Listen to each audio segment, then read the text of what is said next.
Good morning, my dollar bimbos. It is I, your fine feathered friend, the villainous valuer of vintage volumes.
The 377 when they first combined his intellect with his might, which was always fun.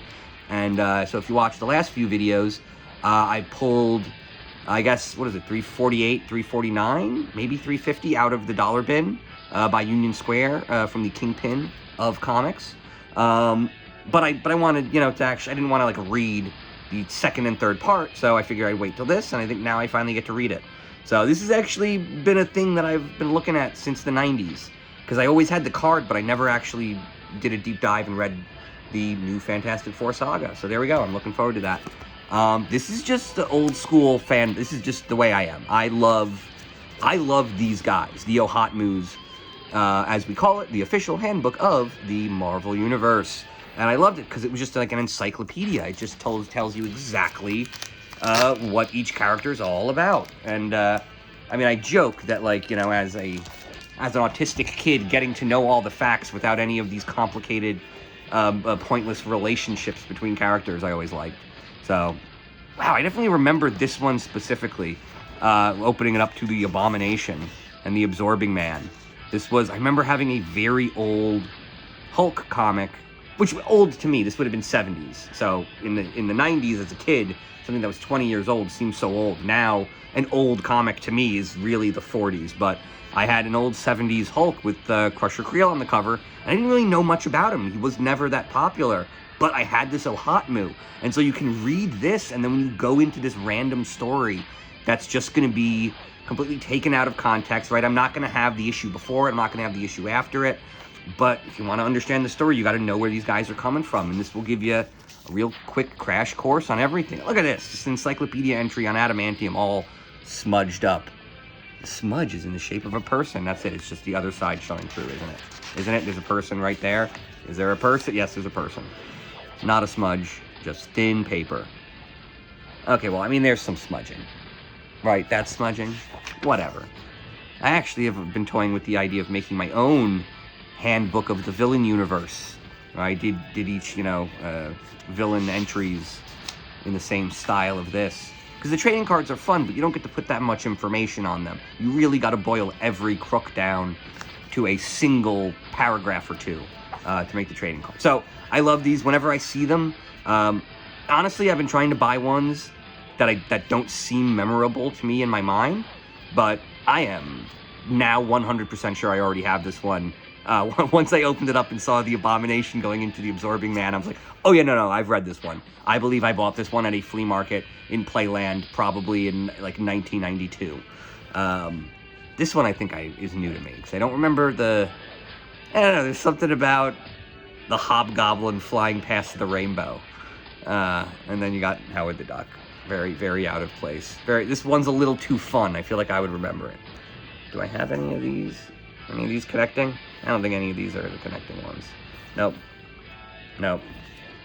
Okay, well, whatever. Love Ohatmu. It was a great addition to, like, the Marvel Universe, these sort of reference books. It's a great idea. Big fan. And then they gave me this at the store because they're told to. They're forced to by distributors. They're told to give this out, but generally, nobody wants this. You want to know why? Because it's an ad. There used to be this thing called previews, and comics has always been a really shady business. It's always been anti-competitive. It's always been two companies, really. They're passing staff back and forth. They are co-owners of trademarks together. They sue people together. They steal ideas together. They publish together. And up until very recently, there was only a single distributor for all of the comics from the big two. And basically, if you wanted to have a comic book store, you needed to have an account with this company called Diamond. Well, at least the theory was they were an independent company. So when they wrote up this thing called previews, it would sort of be an objective thing, right? It would be this independent third-party company writing a description of the products that the big two publishers were putting out, down the line. So maybe 2-3 months in advance. But now they've sort of broken up that monopoly by, like, making all of the same people start different companies that all charge the same, don't compete on price or quality, so nothing's changed, and it still feels like they're running a monopoly. It actually became less plausible. Now that you have 5 companies doing the same job for the exact same price, selling the same issues, offering the same services, and you have now 5 companies not competing, it's actually less plausible than Diamond being a single company that was running a choke point on capitalism. Right? It's bad what they were doing, but what's happening now is just as bad, but obviously it's collusive. So now this thing is just unreadable because it is just flat out, just a bunch of Marvel marketing execs writing ad copy in front of it as opposed to somebody else. Like, why do I care what stuff they're trying to promote to me?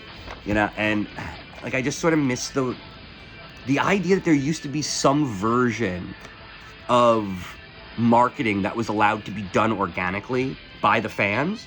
And yeah, they would always kind of pay us one way or the other to try to promote stuff. But for the most part, when something was bad, they let fans say it was bad, and when something was good, they let fans say it was good. Now that's not an option. Now you have streamers that represent the fans, but they're just being paid by the companies via marketing contracts, right? Like, in video games, it's more obvious because you have all these energy drinks that don't exist, and they all sponsor games that are very pro-industry. And you're like, yeah, we all get that Raid, Shadow Raid, and Monster Energy Drink, and all these weird sponsors are just the industry representing their will. And so now it just feels like all the marketing in the comic book, industry is no longer coming from the fandom. It just isn't. It's all coming from the top. And guess what? I don't care what Marvel has to say about a Marvel product. Until a Marvel product goes into an independent, an independent community, and that community gets to say so, I don't care. I'm sorry. If you're selling something, I don't need your opinion on that. That's it. It's called talking book. right? When a guy goes on Jim Cramer and talks up his company, you're like, yeah, who cares what you're saying? You're saying it because they paid you to say it. Who cares what you think the next must-haves in the next month of Marvel releases are? You're Marvel. You want me to buy it all. Okay, and so now we're back to the fun part, dollar bin books. I think I've mentioned this before, but I always love the repurposing of like a physical item and turning it into a layout. I got a couple issues that I've liked that are newspaper printouts as the cover. The great one with the Thing and the Vindicator or whatever. But I thought this was cool. You know, you got the various outsiders and characters represented by money. Very fun. And part of it is that I think I may have absent-mindedly started putting together an Outsiders run. By the way, I'm just going to say it. I am very curious as to whether or not Mike W. Barr has any relation to Bill Barr, given that, like I said, these are all collusive, monopolistic companies, and Bill Barr is a collusive monopolist within the entertainment industry, so he's in essentially the same industry, in the same city, Manhattan, doing the same style of crooked, not illegal, but should be illegal kind of business, right? Like that's, you know, whatever. So, no idea if Mike W. Barr is a member of the Barr cartel, but Bill Barr is responsible for the death of Jeffrey Epstein, right? You can be boring about it and just say, oh yeah, as head of the Department of Justice, he was responsible for security at the facility. That's how the org chart works. You can also say he crept in there with a garrote and strangled him, and then they made it look like bedsheet, right? Whichever version of it you want to say, whether it's Bill Barr sneaking in there, Bill Barr paying a hitman, Bill Barr pulling security so something can happen, you know, or even just Bill Barr convincing him that, like, the only way that his family will survive is if he kills himself. By the way, Epstein has a family. He has a very powerful brother. None of these people are the only members of their family. So when they disappear, right, Ghislaine Maxwell has family that is very prominent in tech publishing and entertainment still, and we just don't talk about that. It's very weird. But here we go, New Mutants. This has been a fun run that I feel like I'm putting it together, still haven't read it, and it just feels like so many of the elements of the 90s came out of the New Mutants. It felt like they were letting a few, new guys experiment with stuff just right off the beaten path, right? Like they weren't, the X-Men at this point were already a flagship property, so you couldn't really do crazy stuff with that, but they let them have a lot of fun with the New Mutants. And the books are cheap, and then they look great. X-Factor, this is another one I think I've been slowly putting together a run. All right, so this is, right before Apocalypse, or is this after Apocalypse? Okay, I don't remember if that's like 3 or 5. But, yeah. Let's see. Inform the Master that I shall... I'm assuming the Master that this villain is working for, the power of Frenzy. I'm guessing Frenzy is working for Apocalypse. This one I bought for no reason other than it's the name of the Jessica Alba thing from the 90s. And I always like the reflective cover things. Although there is something weird about it, right? Like, each eye doesn't reflect a different image, right? They're both reflections of the space you're in, and both people would be, right? It's a thing they do on covers a lot, and I kind of get it, and I don't even want them to change it, but we have to, I'm just going to say it. This is not how reflections work. Very fun, though. Very cool, very kinetic cover. It definitely, like, sticks out amongst even modern comics, but especially back then. This is just my fetish for the Celestials.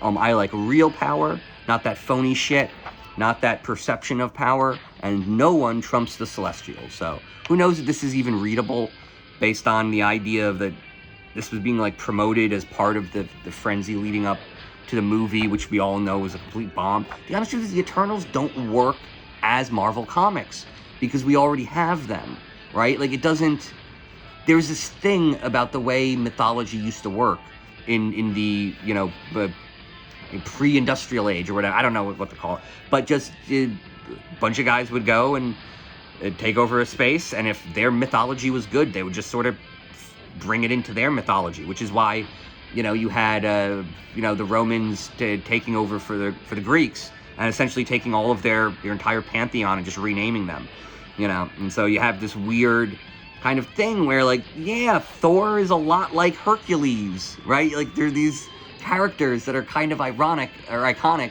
and we've already have a version of them, right? So do we really need a Norse, a Greek, a Roman version, right? And so the Eternals are all these iconic, like, parable-style, ancient heroes, but they're just so generic.